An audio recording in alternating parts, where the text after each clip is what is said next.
My ex hired someone to kill me, but didn't get away with it. Almost. Serious. Over a year after I separated from my husband, he finally gave up trying to get me back and decided to hire someone to kill me instead. Luckily, the police were notified and an elaborate sting was set up to catch him, which included them pretty much faking my murder. 2 days ago, my ex-husband received a 10-year sentence for conspiracy to commit murder. If this looks familiar, I did do an IAmA on this a while back, but was advised to take it down since the case wasn't completely settled at the time. Posting it at the time was probably pretty stupid of me. Please forgive me if my formatting isn't perfect. I'm usually more of a lurker on Reddit. This has gotten so much bigger than I ever expected. Please be patient with me. I'm trying to answer as many questions as possible and do so as coherently as possible. Edit. I see a lot of the same questions being asked in a lot of different places, and I'm really sorry that I haven't explained everything in a way that satisfies everyone. Here are the answers to some of the most repeated questions. For those of you who are getting a bit irate with my ineptitude in the comments. No, I do not know anyone named Lambesis. Yes, the children are his. They know only a few basic details about what happened, and they are handling it well, all things considered.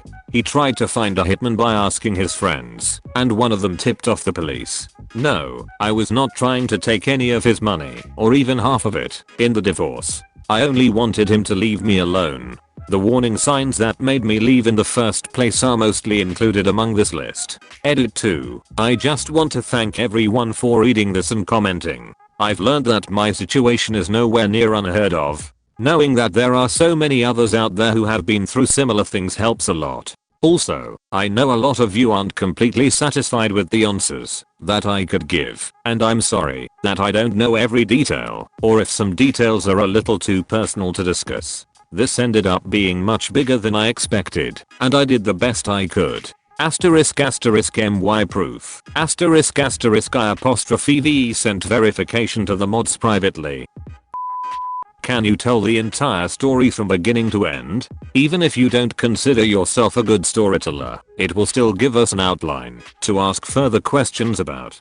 For the first year after I left him, he was in pretty much constant contact. He called, texted, or showed up at my house every single day, and it was always constant fighting. He tried every trick he could think of to try and get me to come back to him, and I continued to refuse. About 6 months before the incident, I completely cut off contact with him, finally realizing that even speaking to him was giving him hope that there was still a chance of getting back together. He continued to follow me around for a while after that, but then stopped suddenly, and I heard nothing else from him. One morning, after the kids were in school, I got a knock on my door. It was a couple of police officers, and they informed me that he had hired someone to kill me, and they were about to set up a sting to gather evidence and catch him. The supposed hitman called him to inform him that the job was done. Then a 911 call was made, reporting a possible burglary at my address. Another police officer showed up, then radioed for an ambulance. More officers started showing up, then the ambulance arrived. They had no idea it was a sting until they got there. Soon afterward, the coroner was called. He also had no idea. A couple of detectives left the scene to go and inform him that his wife had been murdered and asked him to come to the police station and help them out by answering some questions. He answered their questions, I assume, and then was informed that I wasn't really dead, which is when he went into panic mode. This is pretty much the only way that his reaction was described to me. Then they arrested him. Once we knew that they had him in custody, everyone at my house packed up and left. The crime scene tape was taken down, and then everyone was gone. I was asked to go to the police station because my family was waiting there to see me. I'm so sorry something like that happened to you. I'm sure I would be truly terrified if I were in your position. You've mentioned in a couple other comments that you have children and that you won't feel safe when he's released. I'm assuming the children are his, so my question is, did he ever threaten the kids? And what do the kids think of their father now? He used the kids as a weapon against me. He was constantly threatening to take them away or run away with them, and I would never see them again. He even had the kids begging me to give him another chance because daddy really has changed and he's nice now. My father used my mother's love of her children to control her. She didn't want to leave me and my brother with him, and he threatened to kill my older half siblings if she took us. He took a tire iron to her head and she still stayed. Eventually he took us and ran. We endured some terrible times until my father went to prison and a badass police officer made damn sure he'd never get us back. Anyway, I was an adult before anyone told me what my father had done to my family. I knew my father was a bad guy, but I didn't realize he was a monster until then. You're awesome for getting your children and yourself to safety. I think you should tell your children what their father did as soon as they are old enough to understand.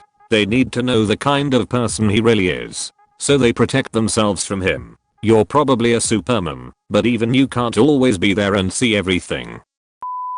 Thanks for doing this, IAmA. During the sting, when you were inside your house and having to stay away from the windows, what was going through your head? How did you feel? Also, how are your kids doing with all this madness? Are they old enough to get it? And if so, do they? It can't be easy, but I hope it's not too hard on them. All that was really going through my head at the time was my family. Once I had been assured that my kids were safe at school and would not hear anything about what was going on, I thought about my relatives and friends on the outside. I asked every few minutes if my mom was outside yet, if she had been told that I was okay, how she was doing, etc. I just kept imagining their feelings as they watched everything from the outside. My kids are actually handling it all quite well. They have been disappointed that they weren't allowed to get their stuff from their father's house, and they miss their friends from his neighborhood. But they understand that he did something bad and that is why they can't see him anymore.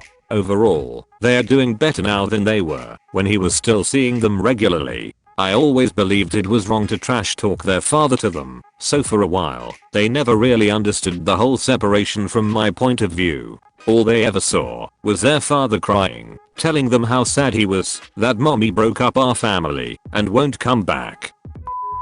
This isn't a question so much as some insight from another perspective. My mom told me at about 14 that along with all the things my biological father had done that I already knew about, abusiveness in their marriage, psychological issues, kidnapped my sister and I, etc., he also hired someone to run her off the road in an attempt at murder. She didn't give me a lot of detail, but I know there weren't any charges against him. Hard to prove, I suppose. Anyway, at age 11 he was convinced to give up his rights to us in favor of my stepdad adopting us. We had a no contact order till the age of 18, which was violated only twice, all through social media. One of those violations was a fake Facebook account that he tried to get me to add as a friend. The other was an attempt to wish my sister a happy birthday. After the long scary history, he passed away about 2 years ago. My mom felt nothing but relief and joy. My sister felt cheated.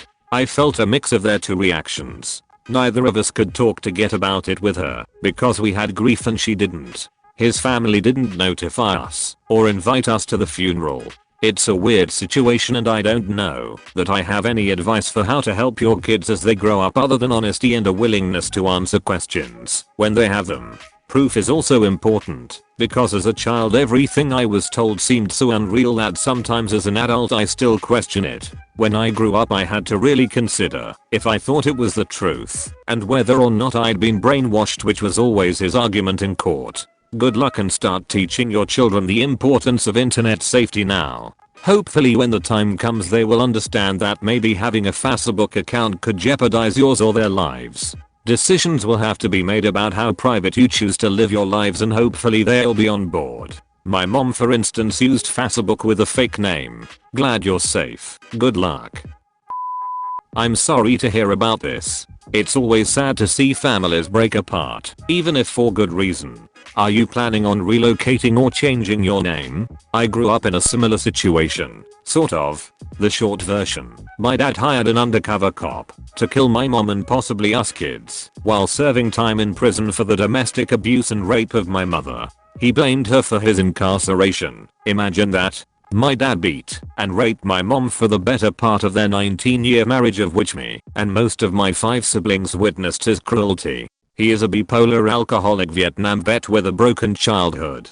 The deck was stacked against him no doubt, and he gave no pause to let the world around him know it. Usually through verbal and mental abuse to us all, and the aforementioned brutality to my mom. Thankfully no further contact has been had with him, in either direction, and he seems to have moved on. My mom takes no chances, and has assumed a new name, and has relocated a few times. Since his release about 3 years ago, he was a foreign national, and was deported on release. I should also mention, he has never acknowledged responsibility for actions, or shown any remorse. This is both in the court system as well as the prison system psych and parole board. Then again, that makes sense, when he served 13 years on a 12-year sentence. The silver lining, due to my mum's case and the attention it received within the legal community, my home state enacted a law that makes it possible for a spouse to be charged with spousal rape. Previously it was near impossible for a spouse to be charged with anything other than domestic abuse. This assures a sex offender makes the list. Best of luck. Edit. Forgot to ask a question. I'd love it if you liked and subscribed.